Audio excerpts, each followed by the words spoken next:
کو میں یہ آج صرف ذکریوں کی ایک بات بتانا چاہتا ہوں جو بڑی اہم ہے۔ سب سے پہلے میں جو اصل حقیقی بات ہے وہ آپ کو بتانا چاہتا ہوں جس کو مسلمان مانتے ہیں۔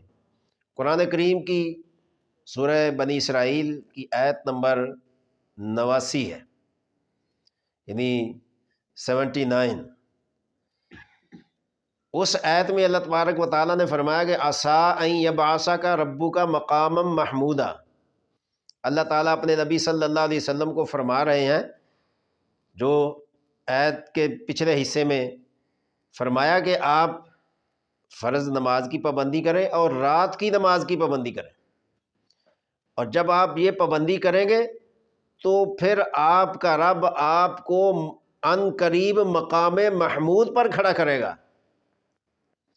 یہ مقام محمود جو ہے یہ صرف اور صرف اللہ تبارک و تعالیٰ نے امام الانبیاء صلی اللہ علیہ وسلم ہی کو عطا کیا ہے، اور ہمارے نبی صلی اللہ علیہ وسلم کا یہ خاصہ ہے کہ اللہ تعالیٰ آپ کو مقام محمود پر کھڑا کرے گا۔ اب آگے کافی ساری باتیں ہیں کہ مقام محمود آپ کو کیوں دیا گیا۔ مقام محمود وہ جگہ ہے جہاں پر کھڑے ہو کر شفیع معظم صلی اللہ علیہ وسلم اپنی امت کی سفارش کریں گے۔ یہ مسئلہ شفاعت ایک بڑا طویل مسئلہ ہے، اس کی پوری تفصیل تو میں پھر کسی وقت انشاءاللہ آپ کے گوش گزاروں گا۔ شفاعت کیوں ہے، کیسے ہوگی، کتنی ہوگی، کس قدر ہوگی، وہ ایک لمبی بحث ہے، لیکن سر دست میں اشارہ کر رہا ہوں کہ مقام محمود ہمارے نبی صلی اللہ علیہ وسلم کو عطا کیا گیا ہے کہ آپ وہاں کھڑے ہو کر شفاعت امت کریں گے، اپنی امت کی شفاعت کریں گے، سفارش کریں گے۔ تو یہ مقام محمود ہے، وہ مقام تو آپ کو مل چکا ہے، لیکن ہر امتی آپ کے مقام محمود کی دعا کرتا ہے، اور وہ کیا ہے؟ جو شخص اذان کے بعد دعا پڑھے، اذان کے بعد کی جو دعا ہے اس کے اندر بھی اللہ تبارک و تعالیٰ نے فرمایا وَابْعَثْهُ مَقَامًا مَحْمُودًا الَّذِي وَعَدتَّ۔ فرمایا کہ جو آدمی ہر اذان کے بعد یہ دعا پڑھے گا گویا کہ اس نے مقام محمود کی دعا کی ہے، اور اس دعا کی برکت سے اللہ کے نبی صلی اللہ علیہ وسلم اس کے حق میں شفاعت کریں گے۔ یہ ہے مسلمانوں کا مقام محمود جو نبی اکرم صلی اللہ علیہ وسلم کو روز قیامت اللہ تبارک و تعالی عطا فرمائیں گے۔ آپ وہاں تشریف لے جائیں گے، وہاں جا کر آپ اس قدر شفاعت کریں گے کہ اس شفاعت کا کسی مفسر نے ذکر نہیں کیا کہ وہ شفاعت کتنی ہوگی اور کتنے انسانوں کی ہوگی، اس کا کوئی ذکر نہیں ہے۔ معلوم ہوا کہ لا تعداد نبی اکرم صلی اللہ علیہ وسلم اپنے امتیوں کی سفارش فرمائیں گے۔ تو یہ تو ہے مسلمانوں کا مقام محمود۔ اب آئیے ذکریوں کا سن لیں۔ ذکری کیا کہتے ہیں؟ اس میں کہتے ہیں کہ ذکریوں کا عقیدہ ہے کہ مقام محمود سے مراد کوہ مراد ہے، یعنی وہ مقام محمود مراد نہیں ہے جس کا میں نے ذکر کیا ہے، بلکہ ان کا مقام محمود کوہ مراد ہے۔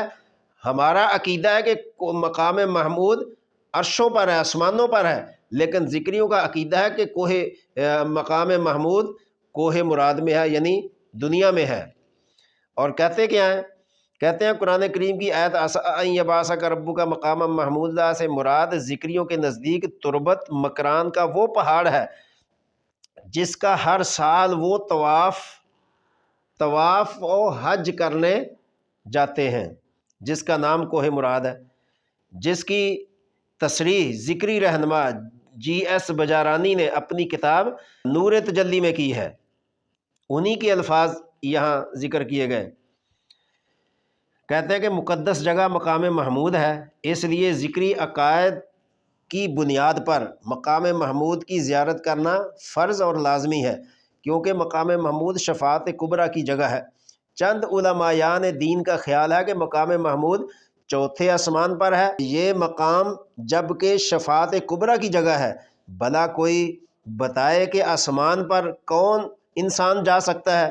اس لیے ہمارے عقائد کی روح سے مقام محمود یہی ہے۔ یہ ذکریوں کا عقیدہ جو میں نے آپ کے سامنے رکھا ہے، وہ کہتے ہیں کہ یہ جو علماء ہیں یہ ایسے ہی بتاتے رہتے ہیں کہ مقام محمود آسمانوں پر ہے اور آخرت میں ہمارے نبی کو عطا ہوگا صلی اللہ علیہ وسلم۔ بھلا انسانوں میں سے کون جا سکتا ہے مقام محمود کو دیکھنے کے لیے؟ ظاہر ہے وہ تو اللہ تبارک و تعالیٰ نے ایک مقام جو ہے وہ تو روز قیامت لوگوں کے سامنے آئے گا، تو اس کا مطلب ہے قیامت تک مقام محمود سے محروم رہیں گے۔ تو انہوں نے کہا کہ نہیں، وہ مقام تو پتہ نہیں ہے یا نہیں ہے، کوئی دیکھے یا نہ دیکھے، نہ آسمانوں پر کوئی جا سکتا ہے نہ دیکھ سکتا ہے، لہٰذا مقام محمود تو دنیا میں ہے، اور وہ کوہ مراد، اور وہ ایک پہاڑ کو انہوں نے کوہ مراد کا نام دے دیا، اور اسی پہاڑ کا وہ طواف کرتے ہیں، اسی کا حج کرتے ہیں، اسی کی زیارت کرتے ہیں، اور اسی کو وہ سمجھتے ہیں کہ یہ مقام محمود ہے اور یہاں شفاعت کبریٰ ہوگی۔